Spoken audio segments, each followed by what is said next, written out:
Bismillahirrahmanirrahim. Assalamualaikum warahmatullahi wabarakatuh. Alhamdulillahi wa kafa, wa salatullahi wa salamuhu ala nabiyyihil mustafa wa ala alihi wa ashabihi wa man ihtada. Ashhadu an la ilaha illallah wahdahu la syarika lah, wa ashhadu anna Muhammadan abduhu wa rasuluhu la nabiyya ba'dah. Ikhwati fillah, a'azani Allah wa iyyakum. Tentu saja kita bersyukur kepada Allah Subhanahu wa taala yang telah mencurahkan segala bentuk nikmat hingga detik ini kita dipertemukan kembali dalam kajian pekanan kita dengan tema Fiqhu al-ada'iyati wal-azkar, fikih doa-doa dan zikir. Sebagaimana biasa pada permulaan kajian ini, kita akan menyebutkan faidah-faidah dari zikir. Karena di sana para ulama sudah memerinci atau mendetailkan faidah zikir. Saking bermanfaatnya ibadah zikir ini. Zikir ataupun doa memiliki fawaid sampai dikhususkan kitabnya salah seorang ulama, yaitu Ibnul Qayyim, mengkhususkan kitab beliau dalam cakupan faidah-faidah zikir dengan kitab Al-Wabilus Thayyib. Nah, yang kita sebutkan sebagian besarnya dari kitab beliau ini. Kita tambahkan pada kesempatan pada malam hari ini satu faidah dari faidah-faidah zikir. Apa? Anna dzikra sababun li tasdiqir rabbi. Zikir itu sebagai sebab pembenaran Rabb kita kepada hambanya. Artinya dibenarkan atau disetujui atau dianggap orang jujur. Itu namanya tasdiq. Fa inna dzakira yukhbiru 'anillahi ta'ala bi awsafi kamalihi. Dikarenakan seorang yang berzikir mengabarkan tentang Allah, mengenai sifat-sifat keutamaan ataupun kesempurnaan Allah dan sifat-sifat kemuliaan Allah. Makanya jika ada seorang hamba yang berzikir, dan zikir ini maknanya kabar dari seorang hamba mengenai Allah sendiri. Tentang apanya? Sifat kesempurnaan Allah dan sifat kemuliaan Allah. Makanya ada sebuah kajian dari Syekh Al-Utsaimin, beliau menyebutkan makna zikir dan doa itu seperti makna Islam wal iman kurang lebihnya. Meskipun beliau tidak menyebutkan makna Islam wal iman, tetapi mirip seperti itu. Apa artinya?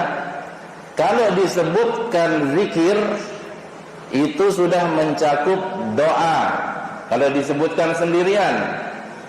Sebaliknya kalau kita sebutkan sendirian penyebutan doa, maka sudah mencakup zikir juga. Kalau disebutkan berbarengan alias doa dan zikir, maka masing-masing memulai arti dan makna tersendiri. Lalu apa maknanya? Kalau disebutkan berbarengan, ada kaitannya dengan faidah ini, yaitu kalau disebutkan zikir itu maknanya i'zamullahi minal abdi, kata beliau. pengagungan seorang hamba terhadap Allah. Jadi kalau kita berzikir itu para jemaah sekalian, itu menandakan kita mengagungkan Allah. Kalau doa maknanya yang meminta, memohon.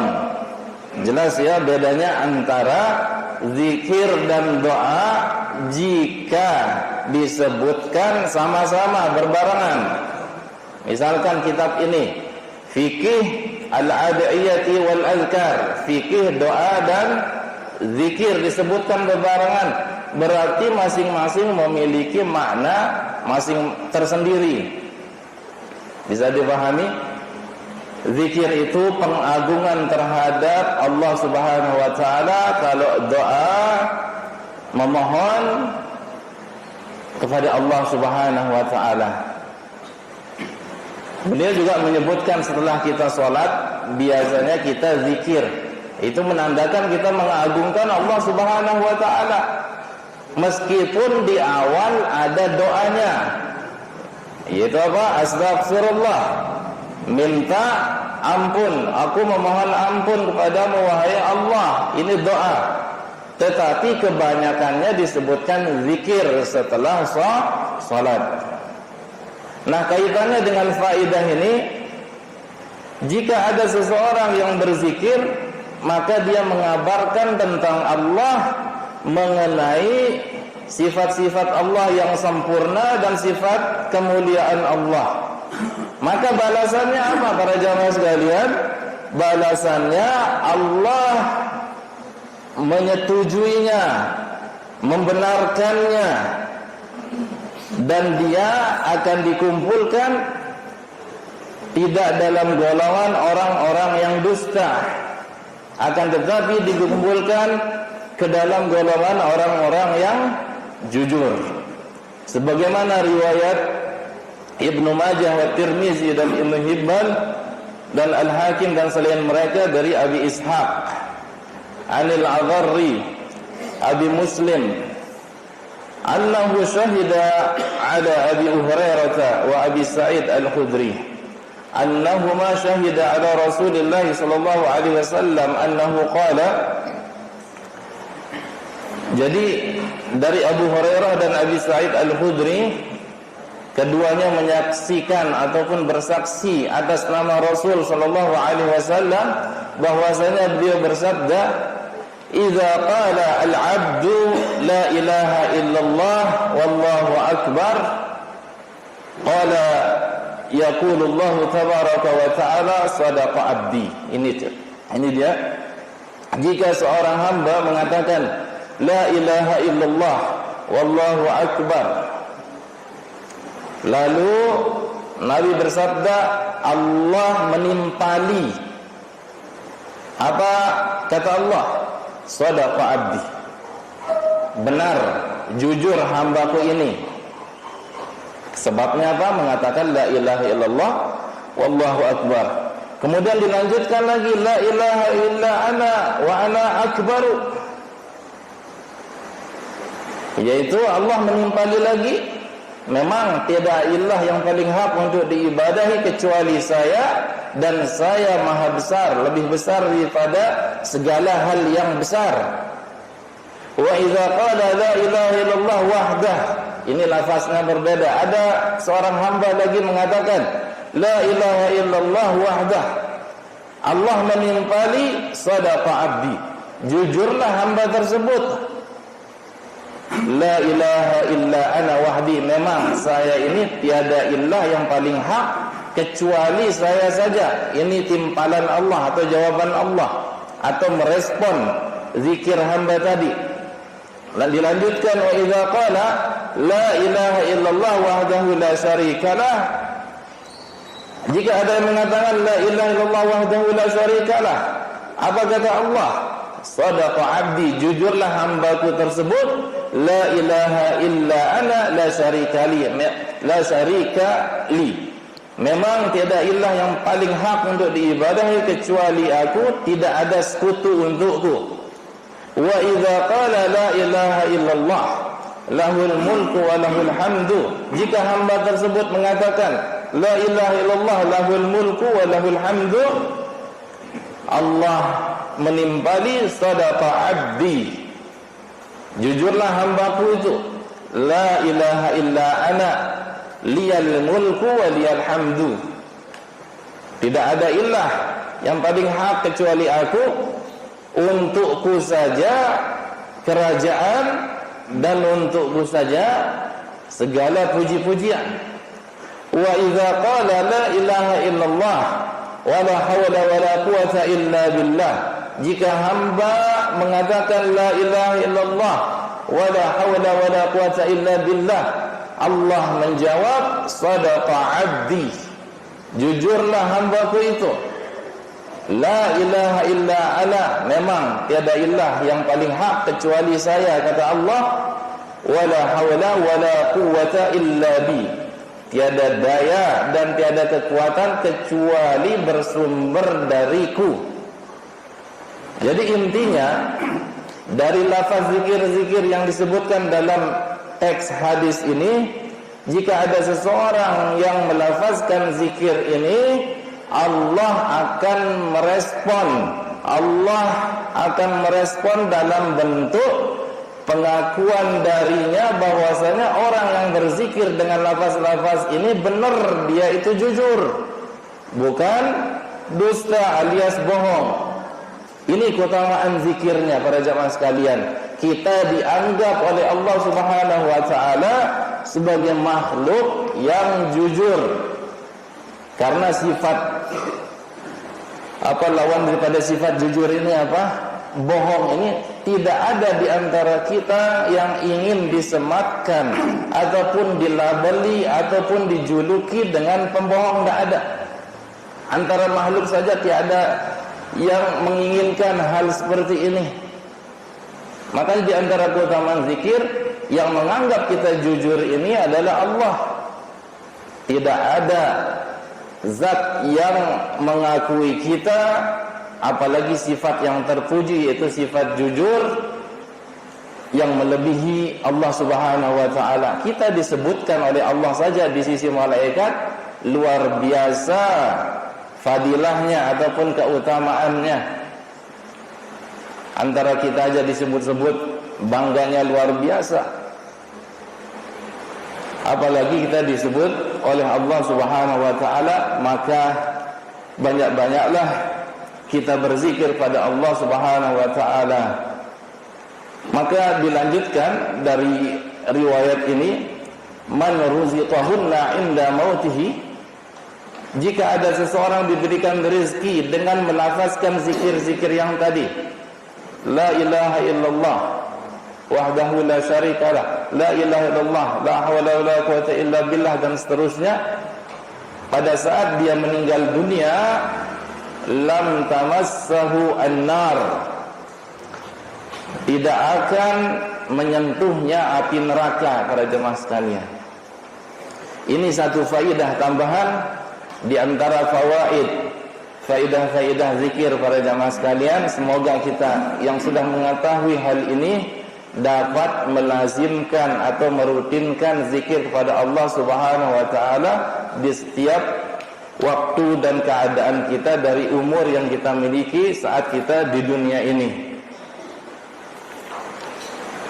Kemudian selanjutnya para jamaah sekalian, maudhu' ataupun tema pembahasan inti dari kitab yang kita baca ini pada malam hari ini, yaitu sebagaimana terdahulu penjelasannya, zikir yang paling afdal adalah Al-Quran. Tapi belum dijelaskan secara perincian kenapa bisa Al-Quran itu menjadi zikir yang paling afdal. Kenapa? Apa alasannya? Apa sebab dibalik bahwasanya Al-Quran ini adalah zikir yang paling afdal? Disebutkan oleh Syekh di sini para jamaah sekalian,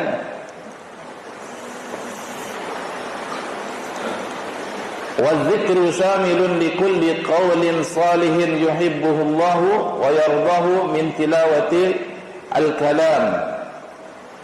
Jadi zikir ini menghimpun, mencakup segala perkataan yang saleh, perkataan yang baik, yang dicintai oleh Allah Subhanahu wa taala dan diridhai oleh Allah Subhanahu wa taala dalam bacaan kita kalam Allah, yaitu Al-Qur'an. Ataupun kita bertasbih, ataupun bertahmid, ataupun bertakbir, ataupun mengucapkan tahlil, yaitu la ilaha illallah, dan doa sampai contoh-contoh yang lainnya, semuanya adalah zikir. Tidak ada keraguan bahwasanya seafdal-afdal zikir dan semulia-mulia zikir dan seagung-agung zikir dan setinggi-tinggi tingkatan zikir adalah qiraatul Quran. Karena Al-Quran kalam Rabbul Alamin, sebagaimana dalam Sahih Muslim. Ini saja apa kata Nabi, ahabbul kalami ilallahi arba'un,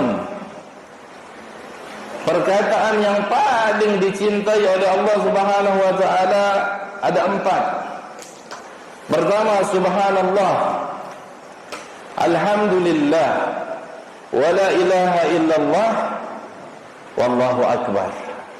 Berapa? 4. Ini perkataan yang paling dicintai oleh Allah Subhanahu wa taala, yang termaktub dalam hadis Nabi yang diriwayatkan oleh Sahih Muslim. Tetapi perkataan yang 4 ini disanggah melalui sabda Nabi yang lain. Maksudnya apa? Yang menunjukkan kelengkapan berita. Memang yang 4 ini subhanallah, alhamdulillah, la ilaha illallah, wallahu akbar, kalimat atau kalam yang paling dicintai oleh Allah Subhanahu wa taala. Di riwayat yang lain Nabi sallallahu alaihi wasallam menyebutkan, beliau bersabda, afdalul kalami ba'dal Quran arba'un. Jadi ada keterangan lanjutan dari Nabi bahwasanya seafdal-afdal perkataan setelah Quran ada 4. Baru disebutkan subhanallah, walhamdulillah, wa la ilaha illallah, wallahu akbar. Semuanya ini, yang 4 ini bahkan termasuk dalam cakupan Al-Quran. Bisa difahami? Jadi satu hadis dengan yang lainnya harus dijelaskan. Maksud daripada perkataan yang paling dicintai oleh Allah ada 4, subhanallah, walhamdulillah, wa la ilaha illallah, wallahu akbar. Pertama itu setelah Al-Quran. Kedua, subhanallah, walhamdulillah, wa la ilaha illallah, wallahu akbar. Ini juga termasuk bagian Al-Quran. InsyaAllah bisa dipahami. Dalam Jami' At-Tirmizi, dan beliau menghasankan dari hadis Abi Sa'id Al-Khudri, para jamaah sekalian, dari Nabi sallallahu alaihi wasallam, beliau bersabda, yaqulu ar-rabbu jalla jalaluhu, Allah berfirman, man syaghalahu al-Qur'anu an dzikri wa mas'alati a'taituhu afdala ma u'tiya as-sa'ilina. Masya Allah, luar biasa. Allah berfirman, siapa saja yang disibukkan oleh Al-Quran melalui zikir kepadaku, ataupun alasnya untuk berzikir kepadaku, untuk mengingatku, ataupun ia pakai Al-Quran itu untuk memohon kepadaku, a'taituhu afdala ma u'tiya as-sa'ilin, kata Nabi. Sebagaimana Nabi meriwayatkan dari firman Allah, aku akan memberikan sesuatu yang lebih afdal ataupun sesuatu yang paling afdal yang diberikan kepada orang yang meminta-minta kepadaku. Jadi kalau kita disibukkan dengan Al-Quran para jamaah sekalian, kita akan diberikan hadiah buat orang yang memelas, buat orang yang meminta-minta kepada Allah Subhanahu wa ta'ala. Jadi balasannya paling terbaik, paling top sudah, paling elegan. Apalagi apa elegan? Tidak recehan, tidak kualitasnya tidak sembarangan. Bisa dipahami apa itu ahabul kalam. Jadi ini menyebabkan kecintaan Allah Subhanahu wa ta'ala. Tidak ada seorang pun di antara kita yang tidak menginginkan supaya dicintai oleh Allah Subhanahu wa ta'ala. Bisa saja kita ngaku cinta kepada Allah, tapi kenyataannya bisa enggak Allah cinta kepada kita? Kan begitu. Jadi masalahnya bukan ngaku-ngaku, tetapi prakteknya, kenyataannya bagaimana Allah mencintai kita enggak? Jadi lakukanlah amalan atau perbuatan yang dicintai oleh Allah Subhanahu wa ta'ala, niscaya itu mendatangkan kecintaan Allah kepada kita. Salah satu contoh amalan yang disukai oleh Allah, zikir kepada Allah Subhanahu wa ta'ala dengan 4 perkataan tadi yang disebutkan dalam riwayat yang tadi, yaitu subhanallah walhamdulillah wala ilaha illallah wallahu akbar. Ini termasuk Al-Quran, dan Al-Quran seafdal zikir. Kemudian di riwayat yang lain disebutkan para jamaah sekalian tentang orang yang bertanya kepada Nabi sallallahu alaihi wasallam. Apa kata orang tersebut? Inni la astati'u an akhudha min al-Qur'ani syai'an. Saya tidak mampu wahai Rasulullah membaca Al-Quran. Fa'allimni ma yujzi'uni minhu fi salati. Ajarkanlah kepadaku apa yang bisa mencukupkan diriku, dianggap bahwasanya aku ini sudah melakukan salat. Apa kata Nabi? Qul subhanallah walhamdulillah wa la ilaha illallah wallahu akbar.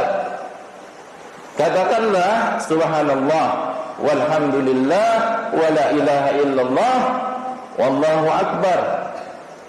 Jadi sebagai pengganti Al-Quran, Nabi mengajarkan katakanlah subhanallah walhamdulillah wa la ilaha illallah wallahu akbar.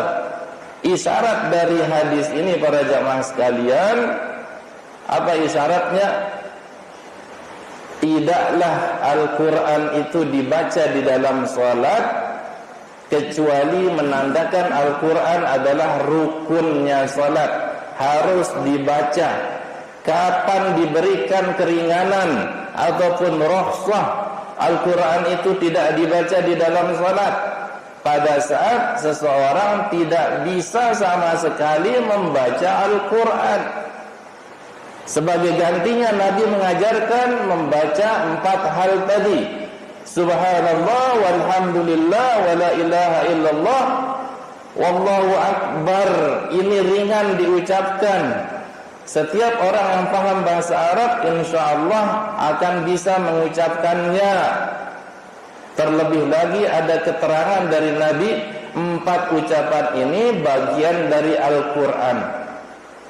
Jadi kalau ada uzur dalam sholat, kita diizinkan tidak membaca Al-Quran dengan syarat sama sekali tidak mampu membaca Al-Quran. Pertanyaannya, denara di dalam majelis ini di antara kita yang tidak bisa baca Quran, apa ada di luar sana para jamaah sekalian? Saya orang yang baru masuk Islam, syahadat la ilaha illallah, tidak cukup syahadat, sudah diakui sebagai seorang muslim, akan tetapi rukun Islam yang lain harus dikerjakan berurutan ataupun setelah syahadatain ini, yaitu pertama adalah salat. Karena masih dalam proses, maka orang tersebut diberi uzur, yaitu orang yang baru masuk Islam. Wallahu ta'ala a'lam. Para jamaah sekalian, ini hal-hal yang menunjukkan Al-Quran seafdal zikir. Ataupun dengan kata lain, hal pertama alasannya Al-Quran tidak tergantikan. Kemudian alasan kedua, bahwasanya tatkala kita membaca Al-Quran disyaratkan kita bersuci dulu. Yang menunjukkan bacaan Al-Quran ini memiliki fadilah, keutamaan. Disuruh kita bersuci dalam keadaan kondisi yang paling terbaik dari diri kita. Jadi ada sebuah ibadah dikerjakan tidak disyaratkan padanya bersuci, tetapi kalau baca Al-Quran disyaratkan bersuci, menandakan baca Quran ini memiliki kelebihan daripada ibadah yang tidak disyaratkan bersuci. Bisa dipahami? Jadi membaca Al-Quran disyaratkan bersuci karena keagungan Al-Quran. Para jamaah sekalian, ini yang kita baca ini bukan sembarangan perkataan, tetapi kalamullah. Tidak ada seagung-agung perkataan kecuali perkataan Allah Subhanahu wa ta'ala, dan kita disunnahkan ataupun diperintahkan untuk melakukannya dalam kondisi yang paling terbaik, yaitu bersuci. Sebagaimana juga sholat, kita disyaratkan untuk bersuci terlebih dahulu. Tidak sah sholat kita tanpa taharah atau bersuci. Makanya Nabi SAW bersabda, istaqimu wa lan tuhsu wa'lamu anna khaira a'malikum as-salah. Istiqamahlah kalian, jangan kalian itu mengkadarkan, mematok-matok sesuatu, beramallah, sesungguhnya sebaik amalan kalian adalah salat. Dalam hadis ini sebuah isyarat para jamaah sekalian, kelebihan yang diberikan oleh Allah Subhanahu wa ta'ala terhadap umat ini. Begitu banyak amalan dan ragam dan jenisnya, dan semua dari amalan-amalan itu ada yang melebihi dari yang lainnya. Salah satu contoh di sini disebutkan salat. Nah, di dalam salat kan disebutkan apa? Baca Al-Quran, yaitu Al-Fatihah. Maka disyaratkan apa? Taharah. Tidak ada yang menyentuh mushaf ataupun sesuatu goretan. Mushaf itu lembaran para jamaah sekalian yang di situ dituliskan kalamullah ataupun Al-Quran. Maka tidak bisa kita menyentuh lembaran tersebut kecuali dalam keadaan sudah bersuci, karena di dalamnya ada kalamullah. Bisa dari kertas, bisa dari dedaunan, pelepah dan seterusnya. Pada zaman dahulu seperti itu kondisinya. Bisa dipahami? La yamassuhu illa tahirun. Tidak ada yang menyentuh mushaf Al-Quran ini kecuali orang yang sudah suci. Ini menunjukkan kelebihan Al-Quran dari yang lainnya. Akan tetapi ini secara umumnya begitu. Ada kondisi-kondisi bahwasanya amalan yang afdal itu bisa terkalahkan dengan amalan yang tingkatannya di bawah afdal. Bisa dipahami permasalahannya? Memang amalan ini lebih afdal, tetapi bisa dia terkalahkan dengan sebuah amalan yang tingkatannya di bawah amalan yang afdal ini. Karena suatu sebab tentunya. Apa sebabnya?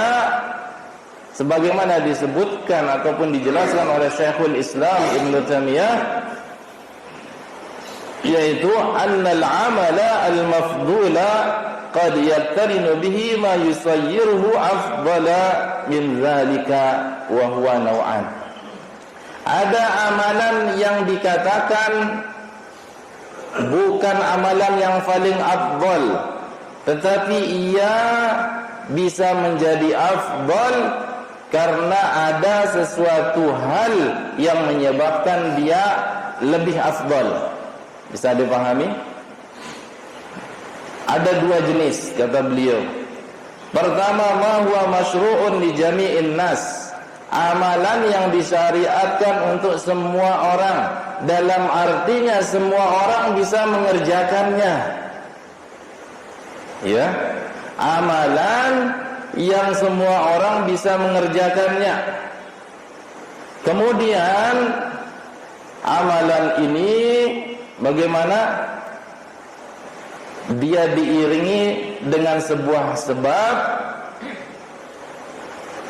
dan yang menyebabkan dia menjadi lebih afdal.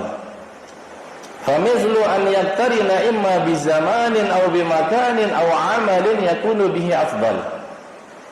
Ternyata kata Syekhul Islam, yang menyebabkan amalan yang tingkatannya di bawah, dia aslinya tidak termasuk amalan yang afdal, tetapi bisa naik ke amalan yang afdal karena sebab pertama, dikerjakan pada suatu waktu tertentu atau di tempat tertentu, atau amalan yang lain yang menyebabkan dia menjadi afdal. Mislu ma ba'dal fajri wal asri wa nahwihima min awqatin nahyi 'anis salati. Semisalnya para jamaah sekalian, setelah fajar dan setelah asar dan selain daripada keduanya dari waktu-waktu yang kita dilarang untuk melakukan salat. Fa innal qira'ata wal dzikra wad du'a afdalu fi hadzal zaman. Maka membaca Al-Qur'an, berzikir dan berdoa lebih afdal di waktu ini. Bisa dipahami? Setelah fajar, apa amalan yang paling afdal? Yaitu zikir pagi. Apa amalan setelah asar? Zikir sore. Wa kadzalika al-amkinatu allati nuhiya 'anis salati fiha. Begitu juga tempat yang kita dilarang untuk melakukan salat. Misalkan apa? Kandang onta. Kemudian kamar mandi. Kita tidak disyariatkan melakukan salat. Tetapi kita kalau masuk kamar mandi ataupun kamar kecil, kita disuruh berzikir, berdoa untuk minta perlindungan dari setan. Setelah kita keluar, kita memohon ampun kepada Allah Subhanahu wa taala. Jadi mana yang lebih afdal, salat atau zikir di sini? Zikir. Kemudian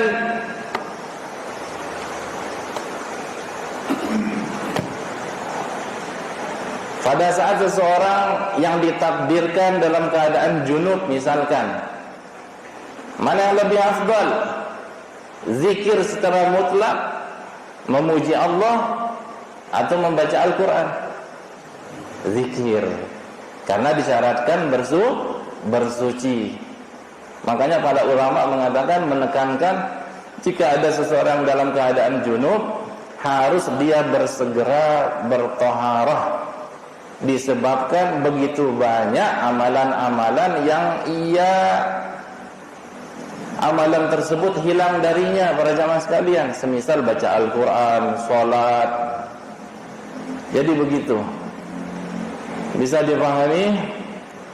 Jadi wa kadzalika halur ruku', ditambahkan oleh beliau contohnya dalam keadaan seseorang ruku' was sujud, fa innahu qad sahha 'anil nabi sallallahu alaihi wasallam annahu qala, telah sahih dari Nabi sallallahu alaihi wasallam beliau bersabda, nuhitu an aqra al-Qur'ana raki'an aw sajidan, aku dilarang untuk membaca Al-Quran dalam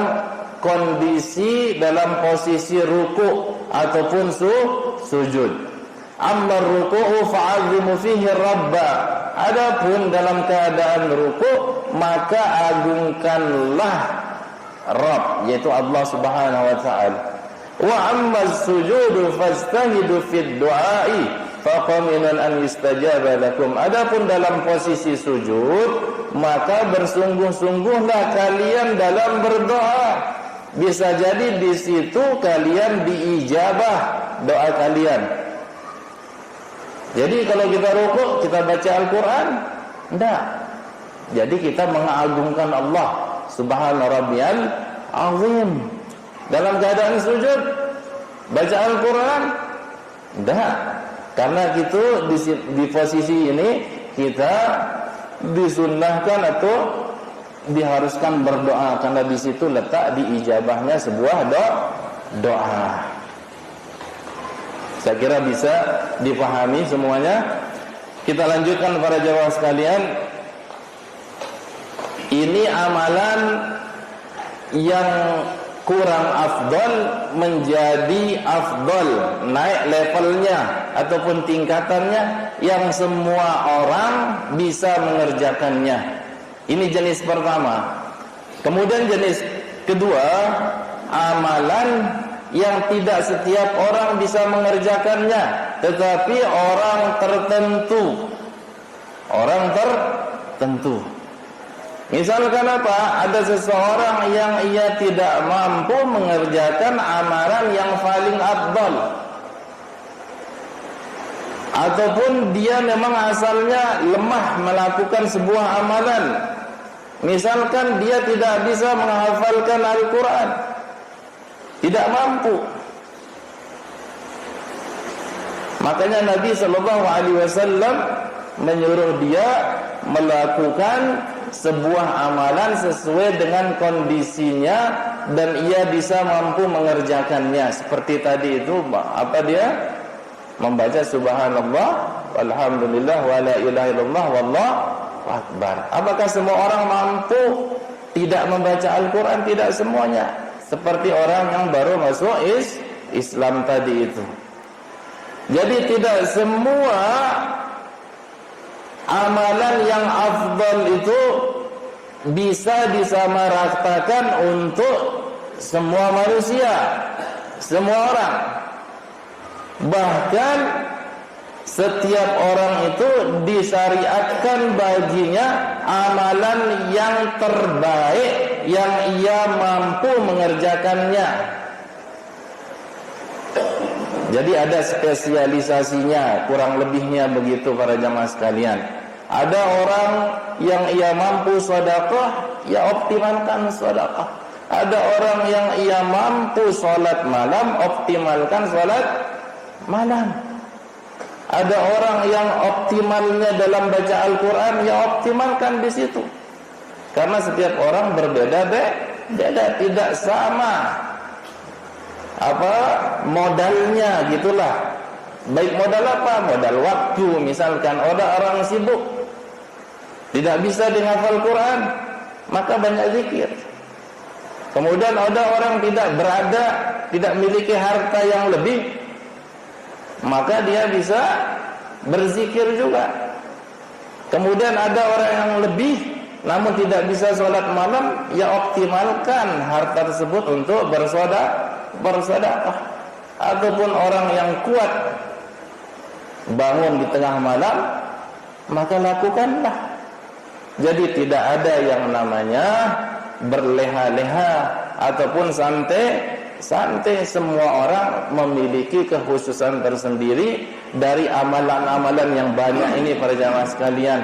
Optimalkan apa yang kita mampu, itulah modal terbaik kita dalam beribadah pada Allah Subhanahu wa ta'ala. Contohnya haji. Haji mana lebih afdal? Orang yang tidak punya atau orang yang punya? Tentu saja orang yang mampu haji lebih afdal dia melakukan haji. Ini kondisinya bisa dipahami, kondisi umumnya begitu. Akan tetapi dari kondisi yang umum ini bila ada orang yang aslinya dia tidak melakukan ataupun tidak bisa melakukan sebuah amalan, tetapi dia bisa melakukannya, contohnya haji, padahal kerjanya apa? Tukang parkir misalkan, ataupun penghasilannya tidak seberapa, tetapi dia bisa mengumpulkan receh-recehan dari pemulung. Kita kan sering dengar waktu itu viral, ada seorang pemulung di Karangjangkong itu bisa haji. Ini kondisi pengecualian para jamaah sekalian yang menandakan kelebihan orang tersebut, yang menunjukkan niat yang ikhlas, niat yang tulus, mau bertaqarrub, mau beribadah kepada Allah Subhanahu wa taala sebagai pelajaran buat orang lain. Dia saja bisa untuk melakukan amalan ini, padahal sejatinya aslinya dia tidak bisa karena tanpa kekurangan modal, tanpa modal harta, tetapi kok dia bisa. Ini tamparan buat orang yang mampu melakukan sebuah amalan tetapi bisa dilakukan oleh orang lain yang orang tersebut tidak punya modal seperti dia. Misalkan antum sering sholat malam karena memang antum jadi satpam misalnya, Pak Surun ya, afwan Pak Surun, itu modal antum Pak Surun sebenarnya. Afwan sedikit bertanda. Ya optimalkan mana-mana 3 rakaat ataupun kalau bisa ya 11 rakaat. Kan mana-mana gitu kan. Misalkan setiap hari kita tukang parkir itu sebenarnya banyak peluang dia untuk bersedekah. Kan dia menerima 2.000, coba disisihkan 2.000, 5.000 sebagiannya. Itu peluang buat kita. Ataupun kita ini ada di Mekah misalkan, ya buat orang Mekah ataupun buat kita yang ada di sana peluang besar kita bisa berhaji, bisa tawaf. Tidak semua orang diberi kesempatan berada di Mekah atau mukim di Mekah. Misalkan jihad, para jamaah sekalian, jihad, bagaimana keutamaan amalan jihad ini? Ya sangat-sangat besar, sampai diperlakukan sangat-sangat istimewa, dikuburkan sesuai dengan keadaannya ataupun tidak disolatkan, karena saking istimewanya orang yang mati syahid, para jamaah sekalian. Jadi poin yang kedua ini, jenis yang kedua ini, para jamaah sekalian, bahwasanya ada amalan-amalan yang memang orang tersebut memiliki kemampuan untuk melakukan, dan itu yang paling afdol untuknya. Tidak setiap orang bisa melakukannya seperti dirinya.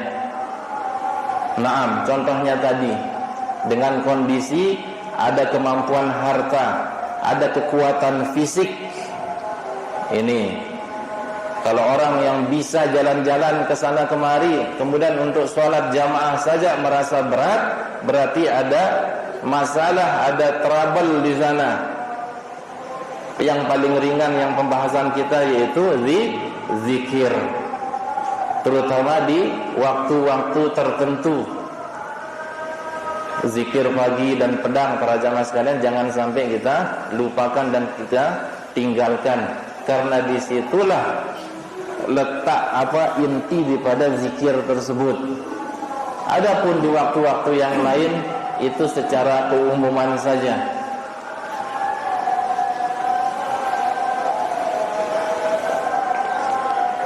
Ini ada yang menarik, sa'altu al-Auza'iyah an qira'atil Qur'an a'jabu ilaika am az-zikru.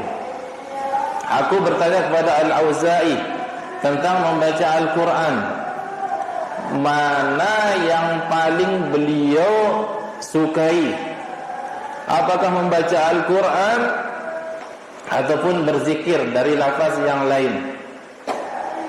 Tanyalah Muhammad atau Aba Muhammad, yaitu Sa'id.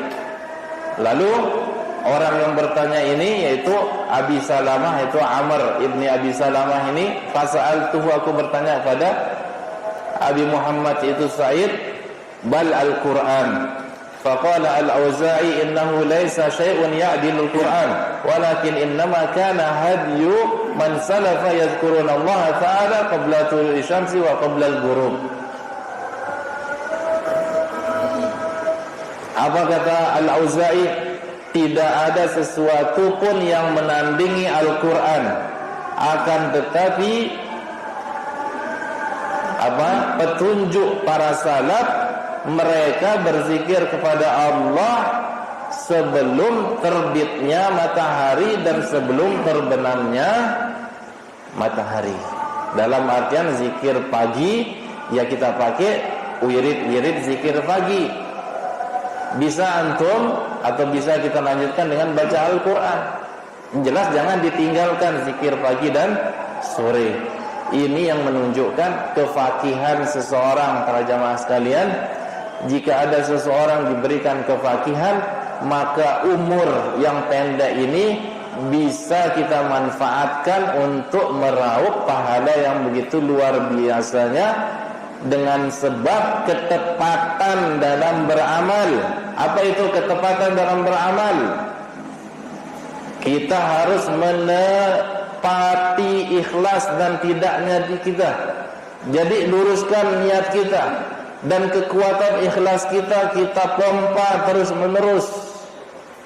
Kemudian ketepatan mutaba'ah, yaitu mengikuti petunjuk Nabi sallallahu alaihi wasallam. Itu diantara faktor yang disebutkan oleh para ulama, bagaimana sebuah amalan yang ringan tetapi ganjaran begitu besar di sisi Allah Subhanahu wa taala karena dua sebab, yaitu ikhlas dan mutaba'ah, mengikuti petunjuk Nabi sallallahu alaihi wasallam. Saya kira cukup untuk kajian pada malam hari ini. Semoga ada manfaatnya untuk saya pribadi. Langsung kita tutup. Subhanakallahumma wa bihamdik, asyhadu an la ilaha illa anta, astaghfiruka wa atubu ilaika. Wassalamualaikum warahmatullahi wabarakatuh.